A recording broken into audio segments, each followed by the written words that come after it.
मौत हमेशा बनी रहती है और बनी रहती है। कश्मीर यूनिवर्सिटी के स्टूडेंट्स ने देश की सेवा करते हुए इस यूनिवर्सिटी का नाम रोशन किया है। ऐसे मशहूर विद्यार्थियों की लंबी लिस्ट है और सबका नाम लेना मुमकिन नहीं है। हाल के दौर में श्री गुलाम नबी आजाद जी को पद्म भूषण तथा प्रोफेसर चमनलाल सप्रू जी और प्रोफेसर के.एन. पंडिता जी को पद्मश्री से नवाजा गया है।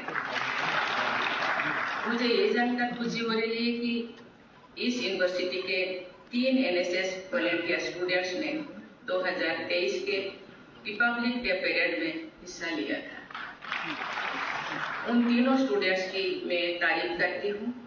उनमें से एक स्टूडेंट किफायतुल्ला मलिक को मैंने 29 सितंबर को राष्ट्रपति भवन में NSS अवार्ड प्रदान किया। समाज सेवा के जरिए लोगों की मदद करने वाले ऐसे नौजवानों की जिंदगी भी तारीफ की जानी चाहिए, जितने भी तारीफ किया जाए कम है। कश्मीर के जमींदार नवाजने पर पूरा देश का गर्व है। मैं चाहूंगी कि कश्मीर यूनिवर्सिटी के यंग स्टूडेंट्स पढ़ाई के साथ साथ सोशल सर्विस में बढ़ चढ़कर भागीदारी करें। ऐसा करके आप सब स्टूडेंट सामाजिक बदलाव लाने में कामयाब होंगे और देश के सामने मिसाल पेश करेंगे। मुझे कश्मीर यूनिवर्सिटी की ब्रेन गेन की पहल ने प्रभावित किया है। मुझे बताया गया है कि विदेशों में बहुत अच्छी यूनिवर्सिटी में काम कर रहे साइंटिस्ट को कश्मीर यूनिवर्सिटी में रामानुज फेलोज, रामालिंगा स्वामी फेलोज और इंस्पायर फैकल्टी फेलोज के रूप में चुना गया है और असिस्टेंट प्रोफेसर या साइंटिस्ट के बराबरी के अहदों पर काम करने के मौके दिए गए। ऐसे 11 फेलोज जो यहाँ काम कर रहे हैं चंद्रयान मिशन के जरिए high science at low cost की शानदार मिसाल पेश करने वाले हमारे देश में साइंस और टेक्नोलॉजी में अच्छा काम करने के अवसर बढ़ते रहेंगे। मुझे ये जानकर बहुत खुशी हो रही है कि कश्मीर यूनिवर्सिटी में गर्ल्स स्टूडेंट की संख्या 55% है।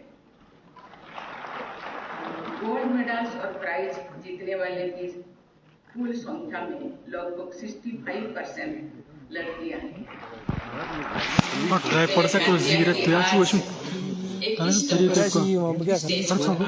क्या कर सकते हैं? लड़कियों की संख्या 17 है, जो कि 2/3 से अधिक है। मैं यहाँ बैठे सभी बेटियों की दिल से मुबारक देती हूँ, उन्हें दुआएं देती हूँ।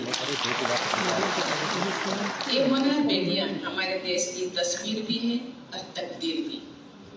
हमारे देश की महिलाओं और लड़कियां अपने काबिलियत के दम पर ये साबित कर रही है कि नारी शक्ति बंधन अधिनियम 2023 के जरिए भविष्य में देश की लीडरशिप में और बड़ी भागीदारी निभाने के लिए और पूरी तरह तैयार है। ये अधिनियम विमेन लीड डेवलपमेंट की ओर एक क्रांतिकारी कदम साबित होगा। कलहन की राजतरंगिणी में खास अहमियत पाने वाली जसवती, अमृत प्रभा और सुगंधा देवी जैसी असाधारण महिलाओं के इस क्षेत्र की बेटियां वुमेन लेड डेवलपमेंट को बहुत आगे बढ़ाएंगी, ये मेरा विश्वास है। जिस तरह भारत ने G20 की लीडरशिप दी है, उसकी पूरी दुनिया में तारीफ हुई है। कश्मीर यूनिवर्सिटी में G20 से जुड़ा यूथ 20 कंसल्टेशन हुआ। इस Y20 कंसल्टेशन में biodiversity, disaster management, green energy और वाटर रिसोर्सेज जैसे अहम मुद्दों पर चर्चा हुई और सस्टेनेबिलिटी के रास्ते सुझाए गए। नौजवानों को सस्टेनेबल डेवलपमेंट से जोड़ने के उस प्रोग्राम के लिए यूनिवर्सिटी की टीम की मैं तारीफ करती हूँ। सस्टेनेबल डेवलपमेंट का सबक कश्मीर की विरासत का हिस्सा है। यहाँ की एक कहावत है, ओन पोसितेली येली बनबस, यानी कभी तो अन्न रहेगा जब तक बंद रहेंगे। कुदरत की सौगातों को बचाकर रखने की ये सीख अनमोल है। कुदरत ने कश्मीर को बेपनाह खूबसूरती से रखी है। फारसी शायरों में ठीक ही कहा गया है कि अगर जमीन पर फिरदौस कहीं है तो यही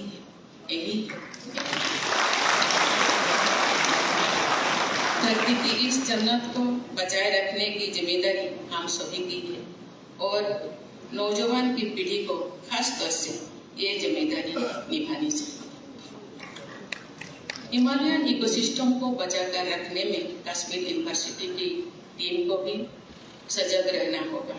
मुझे बताया गया है कि ग्लासियोलॉजी, बायोडाइवर्सिटी कंजर्वेशन तथा हिमालयन आइस कोर लेबोरेटरी से जुड़े काम यहाँ अलग अलग स्टेज पर।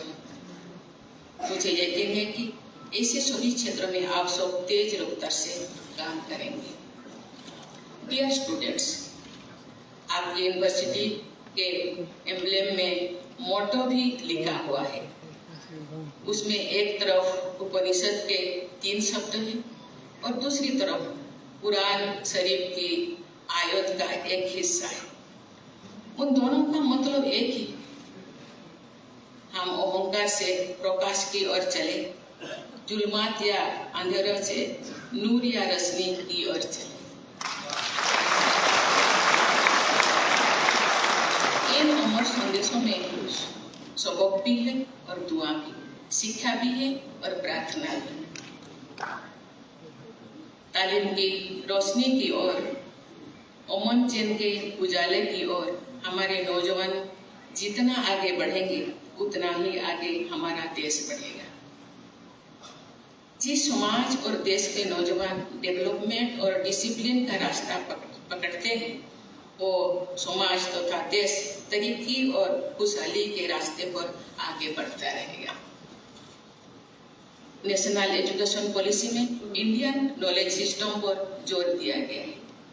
हमारे नौजवानों को इंडियन नॉलेज सिस्टम के बारे में अच्छी जानकारी दी जाए तो उन्हें एक से बढ़कर एक प्रेरक उदाहरण मिलेंगे। आज से लगभग 1200 साल पहले श्रीनगर शहर को झेलम नदी की बाढ़ और तबाही से बचाने के लिए सुया नामी के एक्सपर्ट ने जो काम किया है उसे आज की भाषा में हाइड्रोलिक इंजीनियरिंग कह सकते हैं। उन्होंने झेलम नदी, जिसे तो विध्वंसता कहा जाता था, के बहाव को कई जगह पर मोड़ दिया था। तत्कालीन साहित्य में उल्लेख मिलता है कि नदियों की सुया वैसे ही चलाते हैं नदियों को, ऐसे जैसे कि सपेरा सांप को नचाता है। आप जो झेलम के बहाव को देखते हैं तो ये बात बिल्कुल सही दिखाई देती है। वाटर रिसोर्स मैनेजमेंट के ऐसे प्राचीन उदाहरण पूरे देश में पाए जाते हैं।